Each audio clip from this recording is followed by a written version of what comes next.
today we are talking about understanding the science of stress, part 2. Why your amygdala might be your drama queen. Hi there, fellow brain nerds. Welcome back to Nerdy Psychology, where we dive into quirks and the brilliance of the human mind. Today we're doing our second part of the science of stress because, well, once we understand what stress is doing to our bodies, we can work to find the best supports to reduce its impact. Today's brain star players are the vagus nerve and your stress hormones. Hi, welcome back to my channel. I'm Dr. Angel. I have a PhD in psychology and a private mental health practice. And I talk about mental health from a practical, strengths-based, nerdy perspective. If you missed part 1, you can go back and watch that after this video. Let's dive right in. The vagus nerve, your chill out button. Good news! You have a vagus nerve, and it is here to save the day. This is a superhighway that runs from your brain to your gut and helps calm things down when, well, stress gets out of hand. Think of it like the friend who hands you a cup of tea and is like, breathe, babe. You totally got this. When you engage your vagus nerve through deep breathing, humming, singing, even laughing, it sends a signal to your body that says, hey, we're safe. Chill out. It's cool. Let's try this together. We're going to take a deep breath in for 4. We're going to hold it for 4 count, and we're going to exhale it on a 6 count. Here we go. In for 4. Hold for 4. And out for 6. Can you feel that? That is your vagus nerve working its magic. Have you ever had a case of the hiccups that just would not stop? Turns out, stimulating your vagus nerve can help. And that's why tricks like holding your breath or drinking water slowly or even swallowing a spoonful of sugar can sometimes help. These actions calm your body and reset the nervous system. Your vagus nerve is like a reset button for your stress response. Well, and sometimes for the hiccups. Your vagus nerve is that built-in relaxation system, and it's a superstar of our parasympathetic nervous system. Running from our brainstem down through our chest and into our gut. It is literally the chill out highway sending calming signals between the brain and the other organs in our body. So what does the vagus nerve do when it's working well? Well, it can slow our heart rate. It can improve our digestion. It can promote relaxation and promote healthy quality of sleep. It can strengthen our immune system. So how does chronic stress affect our vagus nerve?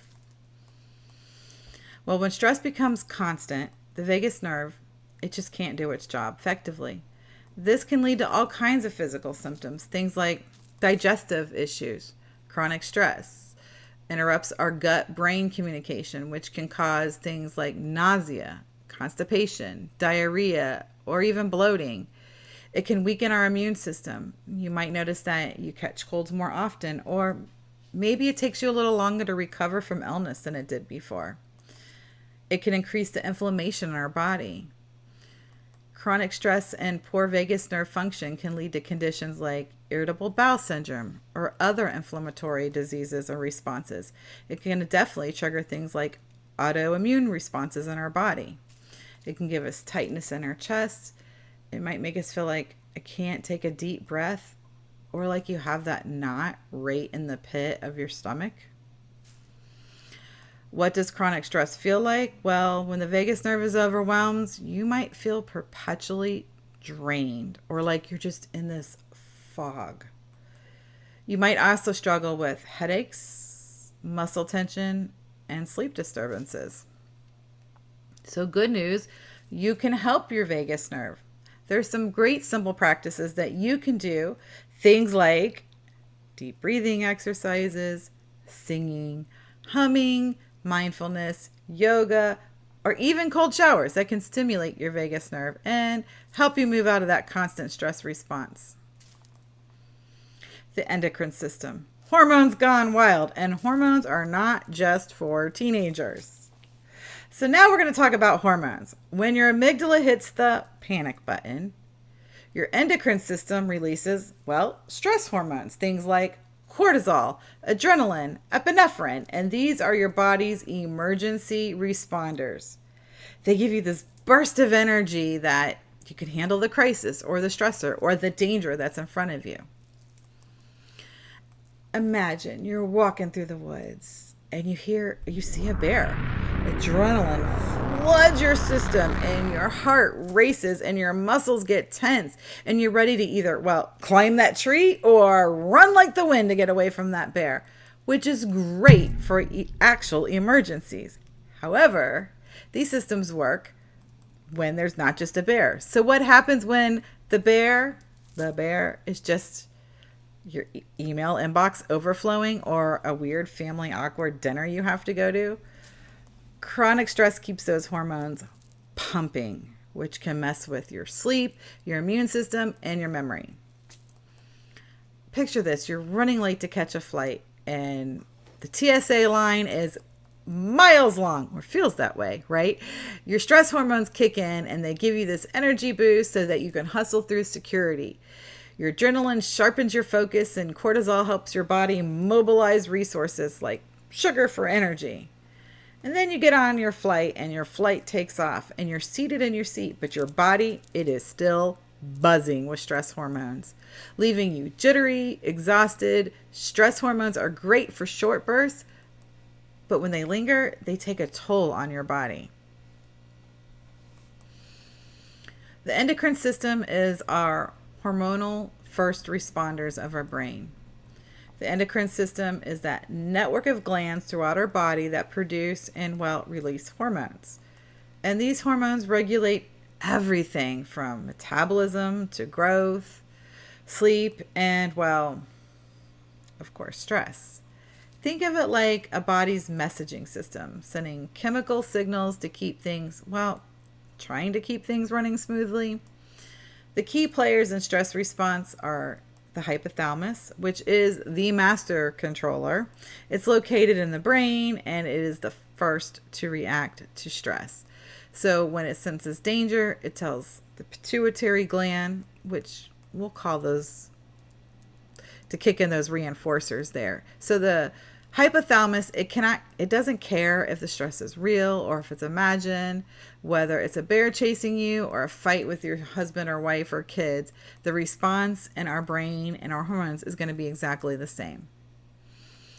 The pituitary gland, that's the dispatcher. It's just sitting up under the brain, and the pituitary gland sends the orders for the adrenal glands.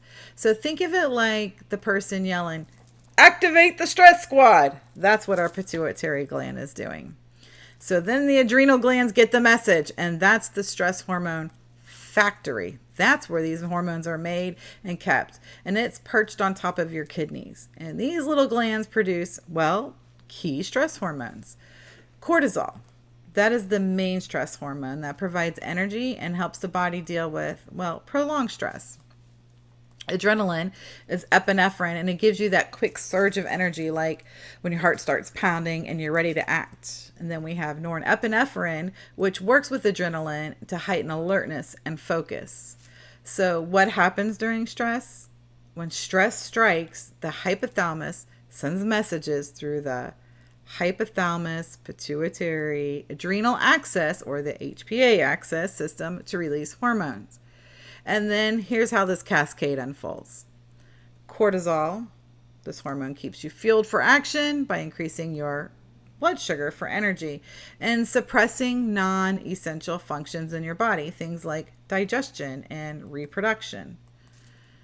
The short-term effects, you feel energized and alert, ready to tackle the challenge that's in front of you. But the long-term effects, chronic cortisol release can lead to fatigue, weight gain, especially around the belly weight gain, trouble sleeping, and can really mess with those functions in our body. Then we have the adrenaline hormone, that epinephrine, and this hormone is like hitting the gas pedal. It increases your heart rate, dilates your pupils, and directs your blood to your muscles so that you can run, fight, or act quickly. Short term, you feel pumped, hyper-focused. Long term, well, it keeps firing It can lead to chronic high blood pressure and even heart problems and issues. Then we have norepinephrine, and this hormone enhances your alertness and vigilance and keeps you laser focused on the threat. Short-term effects, you might feel sharp and reactive, like you're in overdrive. But long-term effects, too much can leave you feeling jittery, anxious, and hypervigilant, like you're always on the edge. So what does chronic stress really do to the endocrine system? Well, when stress becomes a way of life, instead of, a temporary reaction, your endocrine system gets way out of whack. And here's how it can affect you. You can have overworked adrenal glands, and that's where your adrenal glands get stuck into overdrive. They're pumping out cortisol and adrenaline constantly. And over time, this can lead to adrenal fatigue, leaving you feel utterly, completely drained, just unable to handle even minor stressors. Things like taking out the garbage or paying the bills or bringing in the mail can feel like monumental tasks. It can also imbalance other hormones in our body. So chronic stress doesn't just affect cortisol. It can throw off hormones like the thyroid hormones, causing fatigue and weight changes or sluggishness. It can throw off our reproductive hormones, so it can lead to irregular menstrual cycles or reduced libido. Definitely can put our blood sugar on a roller coaster because cortisol increases blood sugar for energy during stress, but long-term stress can lead to, insulin resistance and higher risk for diabetes. It can weaken our immune system, and cortisol suppresses that immune system in our body. Remember, those non-essential functions in our body get suppressed, and it can make us more susceptible to infections and colds and take us longer to heal from them. So how does it feel when that endocrine system is stressed? Well, when your endocrine system is stressed and on alert, you can experience exhaustion, feeling tired no matter how much you sleep. You could sleep 14 hours and wake up feeling like you didn't sleep at all. Those weight changes, especially around your midsection, even if your diet hasn't changed. Sleep issues, things like trouble falling asleep, or waking up feeling unrested, or waking up prematurely and unable to go back to sleep. Having cravings for sugar or caffeine or high carbohydrate foods because your body is trying to replenish those depleted energy stores. And again, that increased illness. So feeling like I catch every cold or I get all the flus that are going around. That can be a sign of that. And then mental health effects, things like our anxiety or mood swings. It can definitely get our body stuck in this high alert and leave us feeling frazzled and very irritable. Once that stress response gets triggered in our brain, it literally takes hours for our body to go back to baseline even after that event is gone. And so these systems activate for longer periods of time than even the actual threat or stressor is in our way. But the silver lining is this: we can rebalance our endocrine system. The endocrine system is so resilient. It's remarkably resilient. And there are so many ways we can support it. One of the big ones we can do to support it is through how we manage our stress. So having stress management plan, having those techniques in place, practicing them. This is not just, they're here. These are things that need to become a daily part, a regular part of our life. So if it is things like mindfulness or prayer or yoga or reading scriptures or reading books or breathing exercises, like these are the things that can help lower our cortisol and give those adrenal glands a break. They literally burn them off, some of those activities. Eating a balanced, nutritious diet can go a long way. So diets rich with whole foods and healthy fats, some lean proteins, they really help to support our hormone production. Sleep becomes this like back catch because when you're stressed, it disrupts your sleep. But to help your system recover, you need good quality sleep. And so we're on this back feed cycle that one causes the other and the other fixes the other, but we can't get it back around. So doing things to help improve our quality of sleep is totally essential for regulating cortisol levels.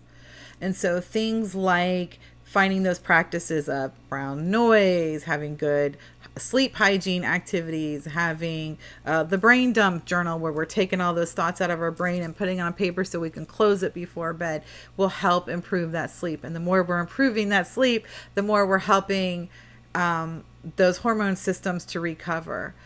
Exercise in moderation. I know a lot of times people want to go, oh my gosh, I'm so overwhelmed, I'm so stressed, I'm going straight in the gym, I'm going to lift this lots of weight, I'm going to run all these miles, I'm going to get on the exercise bike and do all these things. And we don't want to overstress a system that's already stressed. So keep it in moderation. Like gentle movement, walking, stretching, like those can be really helpful and actually even better than really intense workouts when we're chronically stressed. And so those exercise activities burn off those hormones, those stress hormones, and help our body recover. So in a nutshell, the endocrine system is our body's stress response team. It keeps you alert, it keeps you energized when needed, but when the stress alarm keeps ringing, it can throw our body way off balance, affecting everything from your energy levels to your immune system to your sex drive. Like all of these things can be included. And so by learning to manage your stress, you're not just calming your mind, you're giving your entire body a chance to thrive. As the saying goes, stress is like spice. In the right proportion, it enhances the flavor. Too much can ruin the whole dish. Putting it all together. A brain-friendly stress hack. So learning how to handle the moments, the everyday, the day-to-day things that come in. Yes, we aren't having bears coming at us all the time, but our brain is acting as if your life depends on it all the time. Those emails that hit your gut, those activities that you have to do, getting in your bank balance, looking at paying bills, having a difficult conversation, and even doing things like having to set appointments can be very overwhelming for people. And so we have to learn how to manage those things in our life. We can't just pull ourselves out of life because it's overwhelming or stressful to us, because then we won't be able to reintegrate into life in a meaningful way. And so we have to learn how to do it with tools. And so learning some hacks that you can do can be really helpful to get through these moments. And so when stress starts to take over, one of the biggest things we can do is just be aware of how our body starts to feel when we're starting to feel those stress moments. And here's a hack. Take it, leave it, but here's a hack. 3-step hack. When you're starting to feel that stress button get triggered in your body, pause and just breathe for a second. If it's literally like take a few deep breaths or walk out the room for a minute. You want to engage your vagus nerve with some deep breaths, cold water, things like that can really help for just a second. And then name it. Hear yourself say it. Let it come out your mouth and in your ear. Like name the drama. Remind your amygdala that this is not a tiger, it's a deadline. This is not the world coming to the end, it's traffic. Then we can call that prefrontal cortex, that CEO part of our brain, in to take charge to kind of help find a solution. Focus on finding a solution instead of letting that amygdala, that drama center of our brain, take over and make this problem grow and grow and grow into where this little anthill becomes this mountain in our world. And so if we can just stop and catch it a little bit in the moment, we can recover this much better and much more effectively. So I'll give you an example. Let's say you're prepping for a big presentation at work and your amygdala is screaming at you. It is going, what if you mess up? What will everyone think? They'll think you're incompetent. They'll know that you're a fraud. They'll know that you're an imposter and that you don't deserve to be here. And like those are the thoughts feeding you, which continues to perpetuate that stress response cycle. However, if we apply the hack and we feel that way in that moment, we can breathe, take that in, have that cold glass of water, step outside, activate that vagus nerve, and call it out. Okay, my brain is trying to protect me from embarrassment. That's all it's trying to do right now. But I've got this. And we're going to call that CEO, that prefrontal cortex of our brain, in to kind of focus on the facts, just the facts. We're going to focus on the facts in this moment, not the feeling, the facts. Okay, I know my material. I've practiced this. I am the expert in the office on this topic. I am confident in what I have going on. And the result is that you're calming that amygdala some, and you're able to walk in that meeting and do that presentation and feel a lot less overwhelmed and stressed. And you're going to feel more calm, cool, and collected. And guess what? You're going to do a better job. So kind of wrapping some things up. Remember we started back in the first episode with this traffic jam. If you're stuck in that traffic and you just sit at your little steering wheel and you take those deep breaths and you calm that vagus nerve, throw a song on the radio and sing along with it. It's just traffic. It helps to quiet the amygdala. It's an accident. It's outside my control. There's nothing I can do about this. And it's starting to let your prefrontal cortex, well, take over and help you find a solution. Like you can get on the GPS on your phone and see if there's an alternative route, or make a phone call to let the person know you might be running late or you need to reschedule the appointment. Well, there you have it, folks. Stress doesn't have to run the show, and with a little brain know-how and a lot of self-compassion, you can turn down that drama and keep your cool. If you found this helpful or informative, or if your amygdala just needs a little more love, hit that like button, subscribe, and share this episode with your fellow stress warriors. Until next time, stay nerdy, stay curious, and remember, your brain is amazing, even when it's a little dramatic. See you next week.